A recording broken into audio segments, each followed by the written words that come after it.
गोपालगंज में पुलिस को धमकाने और सरकारी कार में बाधा डालने के आरोप में जेल गए जनसुराज के दो बड़े नेताओं का आज जमानत मिल गया है।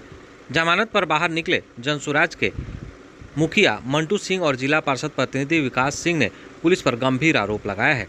जनसुराज के नेता विकास सिंह ने बीजेपी विधायक राम प्रवेश राय, उनके छोटे बेटा राकेश सिंह के इशारा करते हुए माधोपुर थाना द्वारा साजिश के तहत एफआईआर कराने और जेल भेजवाने का आरोप लगाया है। जनसुराज के नेताओं ने कहा है कि बीजेपी विधायक के बेटे पर पुलिस पर हमला करने, दंगा भड़काने और मर्डर जैसे संगीन मामले दर्ज हैं, लेकिन पुलिस उन्हें गिरफ्तार क्यों नहीं कर रही है। इन सभी सवालों के साथ जनसुराज के नेताओं ने प्रेस वार्ता किया है और क्या कुछ कहा है जेल से निकलने के बाद, जरा सुनिए। ये पिछले सोमवार की घटना है। वो दिन शाम के समय हम लोग एक शादी समारोह से वापस लौट रहे थे। नेवरी के पास जो नहर के पास की घटना है, अक्सर हम लोगों को क्षेत्र में जनता से खबर मिलती थी कि माधोपुर थाना के द्वारा नहर पे रोज़ जांच के नाम पे अवैध उगाही का काम किया जाता है। वहाँ पे थाना के कुछ अधिकारी और कुछ कांस्टेबल मौजूद रहते हैं और रोज़ वहाँ के आसपास के जनता और वहाँ पे चूँकि लगन का समय है तो बहुत सारे लोग न्योता शादी विवाह में आते जाते रहते हैं, तो उन लोगों को परेशान किया जाता है। उस दिन एक हम लोगों के साथ भी हुआ। जब हम लोग वहाँ से जा रहे थे तो बहुत सारे वहाँ पे लोगों के साथ वहाँ के पुलिस कांस्टेबल जो थे उन लोगों के साथ बातचीत हो रही थी। लोग परेशान थे, लंबी भीड़ लगी हुई थी। फिर पुलिस कांस्टेबल में एक लोग हम लोगों के पास आए और बोले कि दिखी जांच करवानी है, तो हम लोगों ने बोला कि जांच कर लीजिए। तब फिर उन्होंने हमारे ड्राइवर से बोला कि कहाँ से आप लोग आ रहे हैं, तो उसने जवाब दिया कि न्योता से आ रहे हैं, कहाँ पे जाइएगा। उसके बाद मेरा जवाब उनसे था कि ये सब पूछने का अधिकार आपको नहीं है। हम लोग न्योता से आ रहे हैं और न्योता करने जा रहे हैं। हम लोग यहाँ के सम्मानित प्रतिनिधि हैं, जनप्रतिनिधि हैं, और उनसे ये सवाल था कि आपके अधिकारी कहाँ हैं। जब मैंने अधिकारी का नाम लिया तो अधिकारी के नाम पे एक हमारे सामने ऐसे व्यक्ति आए जो यूनिफॉर्म में भी नहीं थे, गले में उनका गमछा था और चप्पल पहने हुए थे। तो चूँकि हम लोग जनप्रतिनिधि हैं, समाज के प्रति हम लोगों का कुछ दायित्व है। ऐसा बराबर कंप्लेन हम लोगों को मिल रहा था कि इस तरह से सिविल ड्रेस में पुलिस वहाँ पे खड़ा होकर जनता को परेशान करती है। तो हम लोगों के द्वारा पूछा गया कि अगर आप अधिकारी है, चूँकि उनको हम लोग भी नहीं पहचान रहे थे, अगर आप अधिकारी हैं तो आप यूनिफॉर्म में क्यों नहीं हैं। ये बात वो हजम नहीं कर पाए और अनाप शनाप बोलने लगे। हमारे ड्राइवर को कुछ ऐसा लैंग्वेज यूज कर दिए कि कहीं ना कहीं हम लोग भी उस चीज़ को बर्दाश्त नहीं कर पाए। तो वहाँ पे काफ़ी कुछ उनसे झड़प हुई थी। उस झड़प के दौरान बहुत चालाकी से, क्योंकि वो लोग हमेशा इस तरह के साजिश करते रहते हैं, बहुत चालाकी से उन लोगों ने कुछ पार्ट का वीडियो शूट किया और उसके आधार पे उन्होंने एफआईआर किया। जहाँ तक एफआईआर की बात है, जिस थाना प्रभारी के साथ झड़प हुई थी वो थाना प्रभारी खुद एफआईआर कर रहे हैं, खुद एफआईआर की धाराएं उस एफआईआर में लगा रहे हैं।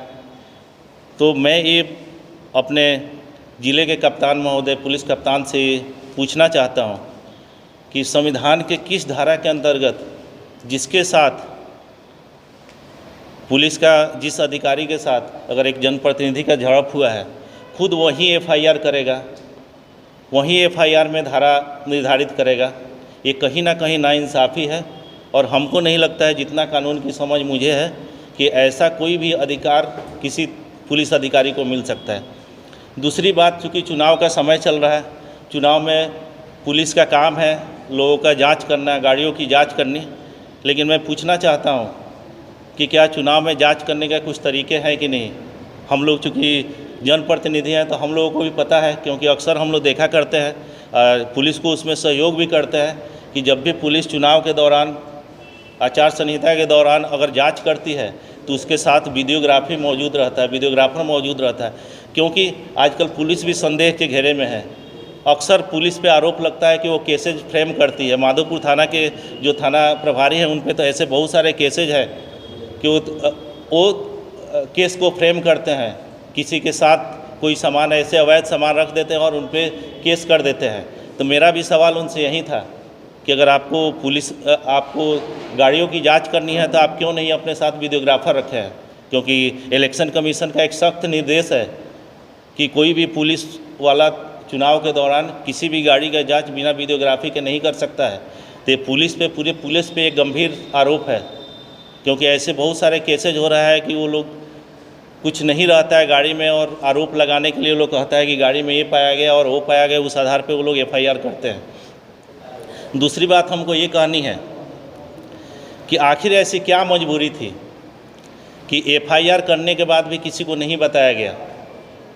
ऐसा कौन सा अपराध हम लोग इतना बड़ा अपराध कर दिए थे कि पुलिस को लगा कि ज़िले में इससे बड़ा आज तक बढ़ के अपराध ही नहीं हुआ कि 2 घंटे के अंदर हम लोगों को जाके वहाँ से उठा के लाके बहुत अनैतिक ढंग से नगर थाना में व्यवहार किया गया और उसके बाद अगले दिन हम लोगों को जेल भेजा गया।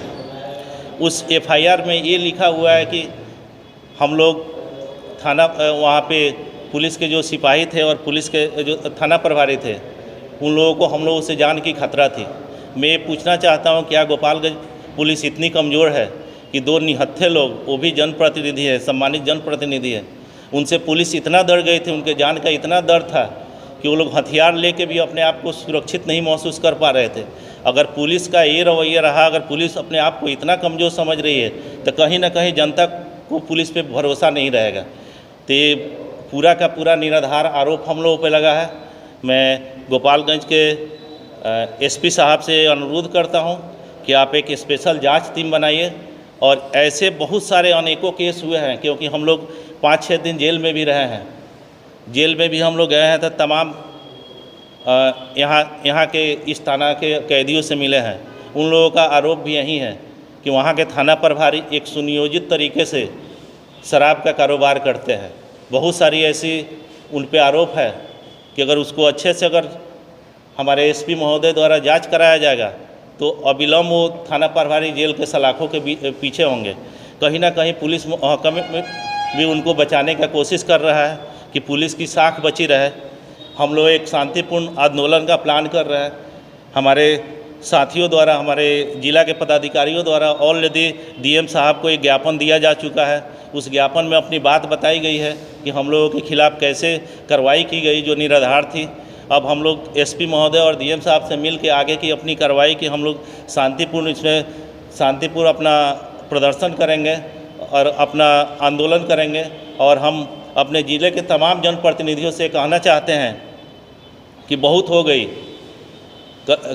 कल किसी मीरगंज के मुखिया के साथ होता था, आज माझा में किसी जिला परिषद मुखिया के साथ होता है। हो सकता है कल आपकी बारी है।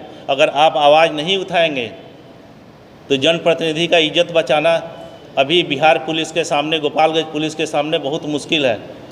बहुत सारे मामले हैं, वो जेल में भी रह के आए हैं, मर्डर केस में जेल में भी रह के आए हैं। विगत दिनों आप लोगों को पता चला होगा, दानापुर में एक पुजारी के हत्या के मामले में एक वहाँ पे कुछ लोगों द्वारा प्रदर्शन किया जा रहा था जिसमें पुलिस पे आक्रमण हुआ था। उस प्रदर्शनकारियों का नेतृत्व हमारे विधायक जी के लड़के कर रहे थे। वीडियो में साफ साफ देखा गया, उन पे केस भी हुआ था, लेकिन आज तक कोई गिरफ्तारी नहीं हुआ। तो मैं पुलिस, गोपालगंज पुलिस से यह पूछना चाहता हूँ, आखिर किस नियम के तहत उनकी गिरफ्तारी नहीं हुई?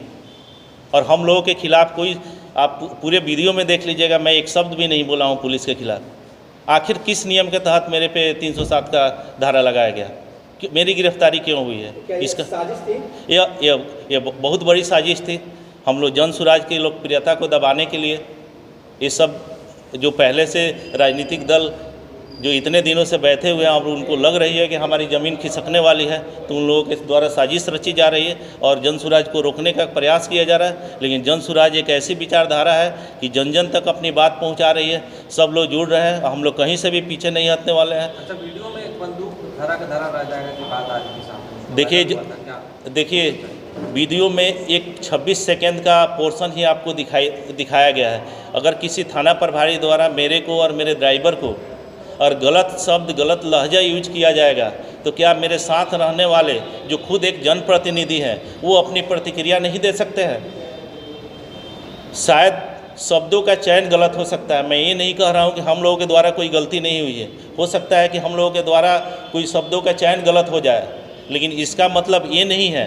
अगर आप क्यों नहीं हमारे कप्तान साहब पूरी की पूरी वीडियो रिलीज कर रहे हैं? ऐसा कैसे हुआ कि 26 सेकंड का ही वीडियो बना है? उसके पहले का वीडियो कहाँ गायब था? इस एक गंभीर सवाल है। ये सुनियोजित तरीके से अपना पक्ष केवल दिखाने के लिए वो वीडियो रिलीज किया गया है।